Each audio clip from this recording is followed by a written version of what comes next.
Actually, I wanted to talk a little bit more about that pager attack, Okay.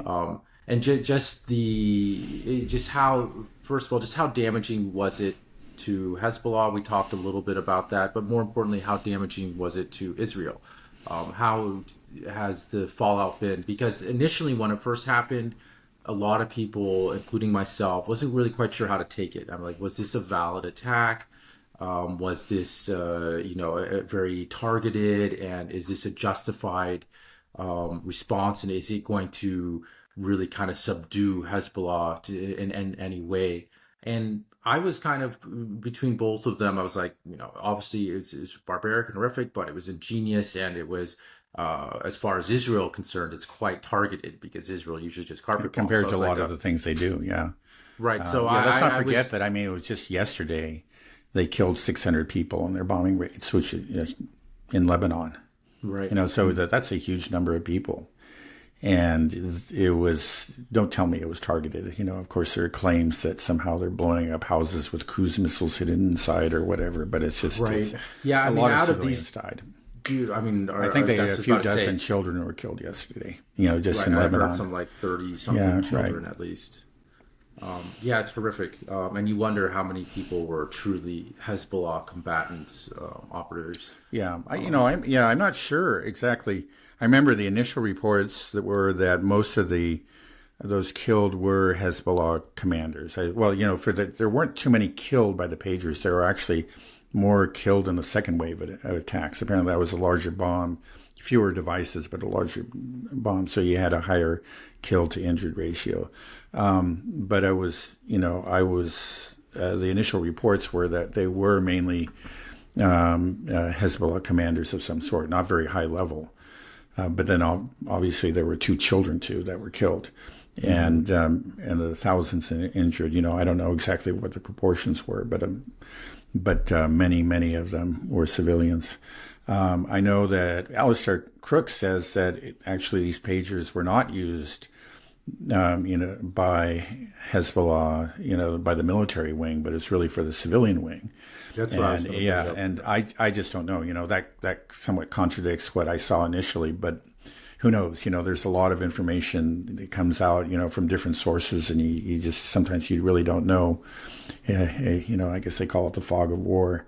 But what I would say that even if most of the victims were military, it seems to me that it was not successful for Israel. They probably, in the end, it was counterproductive. And you think about it, this is something that the story is anyway, that was 15 years in the making.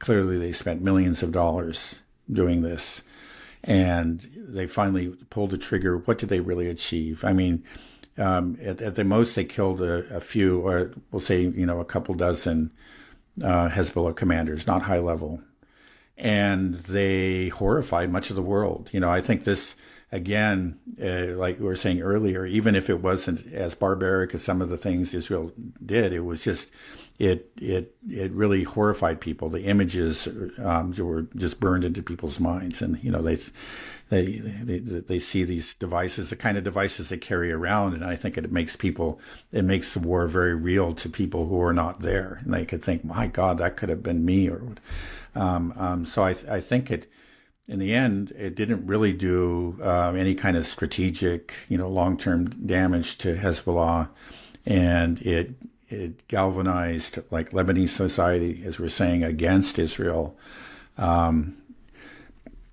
So it seems to me that you would have to say that this was not this was a failure. This was something that went on. They obviously spent a lot of time planning, a lot of money and effort went into this. And then I don't think they really got anything. And you could argue that it was counterproductive in the end.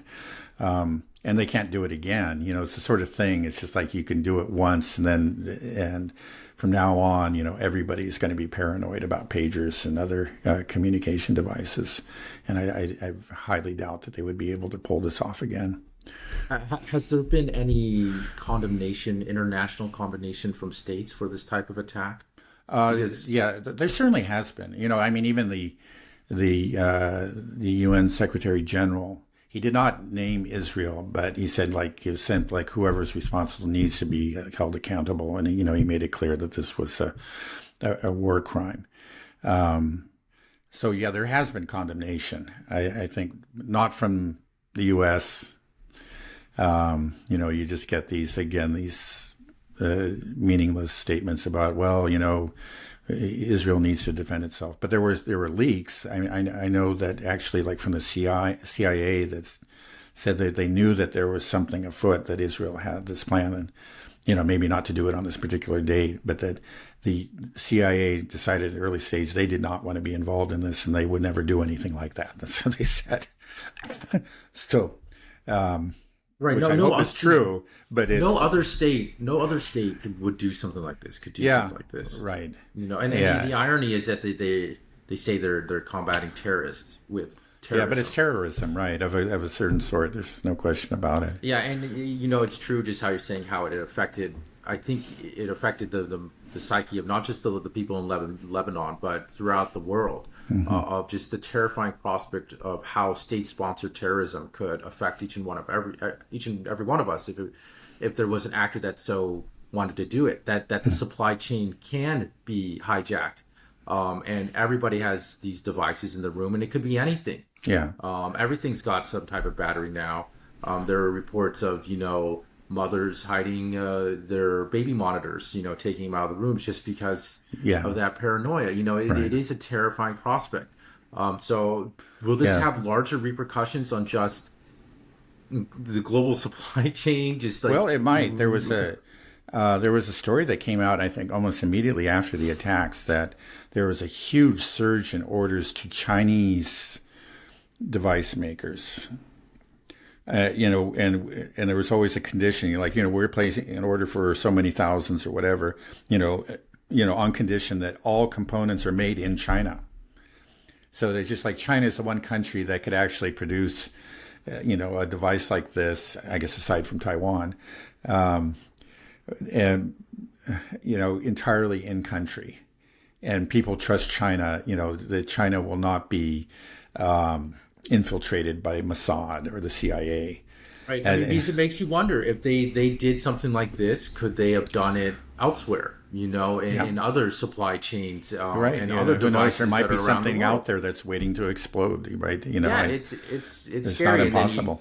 Right. And you hear about the Samson option. Is this, who knows? Maybe there's nothing and this is a one-time thing. I think that's probably very likely. Probably. Yeah. But if they were able to build up a shell company and get people to plant these little explosives, and they've shown that it's definitely possible. This wasn't even something that was on somebody's radar before this happened. Yeah, and right. Now all of a sudden it is. And right. I think that will have repercussions. Yeah, I think it could have repercussions for Taiwan in particular. Because this was a Taiwanese company, and also couple days afterwards, a story came out from Commonwealth magazine, which is is one of the most important or prestigious publications in Taiwan. And said they actually republished an article that they had done a dozen years earlier about this very same company and about how its links to the FBI. The FBI had placed orders for pagers from this company and apparently other intelligence agencies. I didn't read the whole article. I was just able to read part of it. But that's kind of, a lot of people are going to be hesitant to order these kind of things from a Taiwanese company. And, you've already seen the evidence that some of these supply chains are going to be shifting over to China. I don't know if that's going to have a major economic impact, but it is, it could be significant for a small country like Taiwan.